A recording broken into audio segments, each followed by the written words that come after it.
আপনার অনেক বিপদ, আল্লাহর কাছে সাহায্য চান। অনেক কষ্টে আছেন, আল্লাহর সাথে শেয়ার করেন। মানুষের কাছে বলবেন, দেখবেন সময় বুঝে ঠিকই একদিন অপমান করবে। তো হ্যালো গাইস, আসসালামু আলাইকুম। আশা করি সবাই ভালো আছেন। আলহামদুলিল্লাহ, আমিও ভালো আছি আপনাদের দোয়ায় আর আপনাদের ভালোবাসা। তো আজকে আমি বানাবো বারবিকিউ। তো এখানে আমি 3টে মুরগি নিয়েছি বারবিকিউ করার জন্য। তো বেশি বড়ও না, আমার বেশি ছোটো সাইজের না, মিডিয়াম সাইজের নিয়েছি। তো আপনারাও চেষ্টা করবেন এরকম সাইজের নেওয়ার জন্য। তো আমি এখন এটাকে কেটে নিব। তো দেখতেই পারতেছেন রেক করে কেটে নিয়েছি মাঝখান দিয়ে। তো আপনারাও এভাবে কেটে নেবেন। তো এখন এগুলোতে আমি মশলা করব। তো বেশি বড় নেওয়া যাবে না, মুরগিগুলো একদম মিডিয়াম সাইজ নেবেন, তাহলে ভালো হবে। তো এখানে আমি 2 চামচ পরিমাণ রসুন বাটা দিয়ে দিব 1 চামচ আদা বাটা,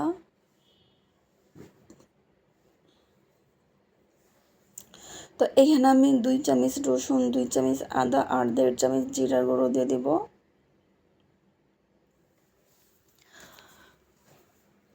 কারণ জিরা বাটা দিতে হবে, জিরা বাটা না দিলে সুন্দর হবে না, মাংসের টেস্ট আসবে না।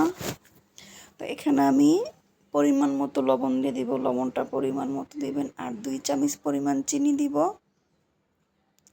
কারণ চিনিটা এখানে লাগবে, এই জন্য আমি 2 চামচ পরিমাণ চিনি দিয়ে দিয়েছি। তো এখানে বেশ কয়েক চামচ মরিচের গুঁড়া দিব। তো দিয়ে দিব ধনিয়ার গুঁড়া। ধনিয়ার গুঁড়ো আমি 1 চামচ নিয়েছি। তো আপনারা চাইলে কম বেশ নিতে পারেন। তো এখানে আমি নিয়েছি সয়া সস আর সরষের তেল। তো আপনারা চেষ্টা করবেন সরষের তেল দিয়ে মাখানোর জন্য। তো আমি এখানে টক দই ইউজ করব না, তো সেই কারণে আমি এখানে লেবু দিয়ে দিব কয়েক পিস। কারণ টক দই না দিলে লেবুটা একটু বেশি করে দিতে হবে। আপনারা চেষ্টা করবেন লেবুটা একটু বেশি দেওয়ার জন্য। তো আমি প্রায় 2-3 পিস লেবু দিব এখানে।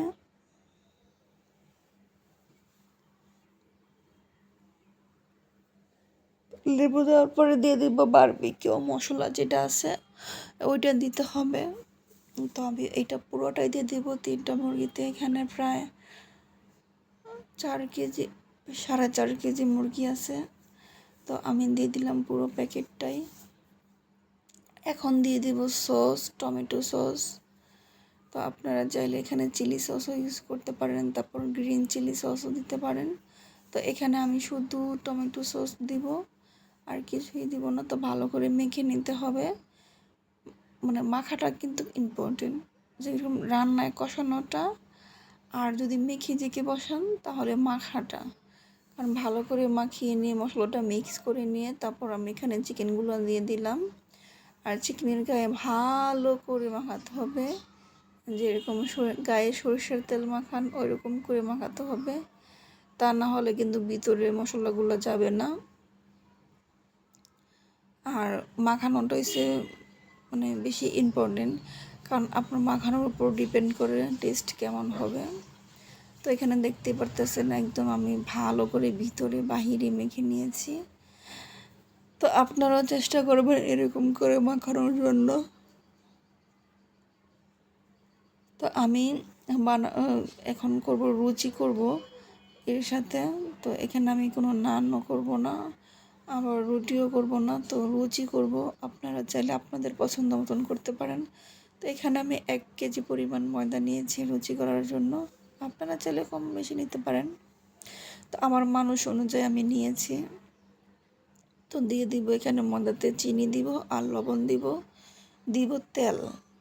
তো এখানে আমার আপাতত 3টা উপকরণ দিয়ে ভালো করে মেখে নিব।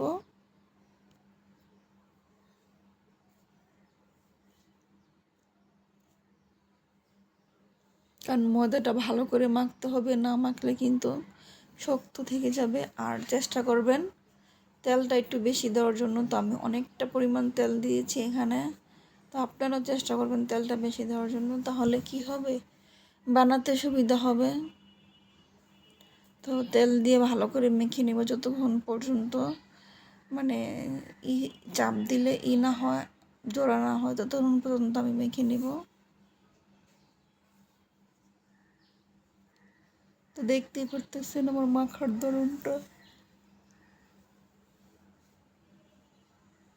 তো এখানে আমি আস্তে আস্তে পানি ইউজ করব, একসাথে পানি দিব না, কারণ একসাথে পানি দিলে পাতলা হয়ে যেতে পারে, পানি বেশি পড়ে যেতে পারে। তো ওই ক্ষেত্রে আপনারা একটু একটু করে পানি মাখাবেন, তাহলে দেখবেন জিনিসটা করতেও সুন্দর হয়।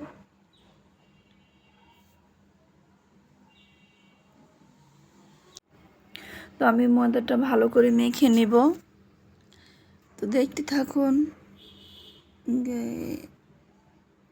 আসলে ময়দা কিন্তু অনেক শক্ত হয়, ভালো করে মাখাতে হবে। তো দেখতে পারতেছেন আমার ময়দাটা মাখানো শেষ। এখন আমি রেখে দেব ঘন্টা খানেকের জন্য।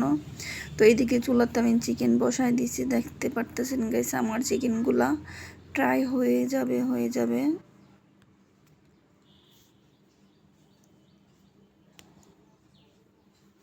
তো আমি ফ্রাই প্যানে করব, আপনারাও চেষ্টা করবেন চুলাতে করলে ফ্রাই প্যানে করার জন্য।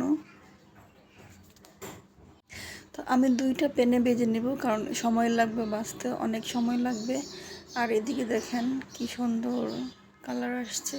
হয়তো মোবাইলে এতটা বোঝা যাচ্ছে না, কিন্তু অনেক সুন্দর হয়েছে, অনেক ভালো হয়েছে। তো এদিকে আমার চুলার অবস্থা দেখেন, 12টা বাজে গেছে। তো এর সাথে আমি লুচিগুলো ভেজে নেব। এক পাশে চিকেন হবে আর এক পাশে লুচি। তো আমি লুচিগুলো ভালো করে ভেজে নেব। লুচিগুলো তো লাল লাল করা যাবে না।